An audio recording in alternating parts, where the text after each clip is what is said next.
एक बार की बात है, किसी जंगल में एक कौवा रहता था। वो बहुत ही खुश था क्योंकि उसकी ज्यादा इच्छाएं नहीं थीं। वह अपनी जिंदगी से संतुष्ट था। लेकिन एक बार उसने जंगल में किसी हंस को देख लिया और उसे देखते ही सोचने लगा कि ये प्राणी कितना सुंदर है। ऐसा प्राणी तो मैंने पहले कभी नहीं देखा, इतना साफ और सफेद। ये तो इस जंगल में औरों से बहुत सफेद और सुंदर है, इसलिए ये तो बहुत खुश रहता होगा। कौवा हंस के पास गया और पूछा, भाई तुम इतने सुंदर हो, इसलिए तुम बहुत खुश होगे। इस पर हंस ने जवाब दिया, हाँ मैं पहले बहुत खुश रहता था, जब तक मैंने तोते को नहीं देखा था। उसे देखने के बाद से लगता है कि तोता धरती का सबसे सुंदर प्राणी है। हम दोनों के शरीर का तो एक ही रंग है, लेकिन तोते के शरीर पर दो दो रंग है।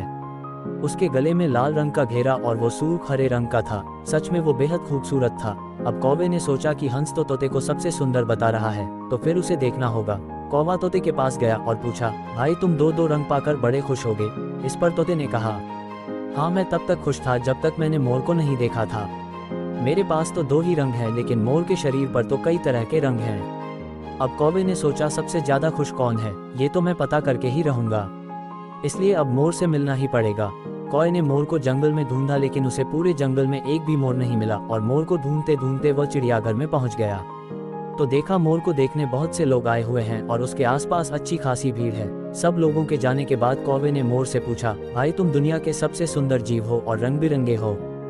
तुम्हारे साथ लोग फोटो खिंचवा रहे थे, तुम्हें तो बहुत अच्छा लगता होगा और तुम तो दुनिया के सबसे खुश जीव होगे। इस पर मोर ने दुखी होते हुए कहा, भाई अगर सुंदर हूँ तो भी क्या फर्क पड़ता है, मुझे लोग इस चिड़ियाघर में कैद करके रखते हैं, लेकिन तुम्हें तो कोई चिड़ियाघर में कैद करके नहीं रखता और तुम जहाँ चाहो अपनी मर्जी से घूम फिर सकते हो। इसलिए दुनिया के सबसे संतुष्ट और खुश जीव तो तुम्हें होना चाहिए, क्योंकि तुम आज़ाद रहते हो।